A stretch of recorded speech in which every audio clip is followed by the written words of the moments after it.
Ang mga paglalarawan sa pisikal na anyo ni Propeta Muhammad ay nagmula sa mga makasaysayang teksto at hadiths, mga salaysay ng mga sinasabi at gawain ng propeta. Ayon sa mga pinagmulan na ito, narito ang isang buod ng kanyang anyo. Siya ay may light brown na kutis na inilarawan bilang maliwanag at nagniningning.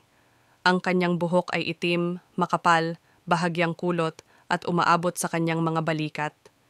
Siya ay may bilugang mukha na may malapad na noo at nakakurba na mga kilay. Ang kanyang mukha ay inilarawan bilang guwapo at kagalang-galang. Siya ay may malalaki, maitim na mga mata na may mahahabang pilik mata. Siya ay may prominente na ilong na bahagyang kurbado na nagdaragdag sa kanyang kagalang-galang na anyo. Ang kanyang mga ngipin ay inilarawan bilang maliwanag na may maliit na pagitan sa harap na mga ngipin. Siya ay may makapal na balbas na tumatakip sa karamihan ng kanyang mukha. Siya ay may katamtamang taas. Ang kanyang mga balikat ay malapad at siya ay may malakas at mahusay na pangangatawan.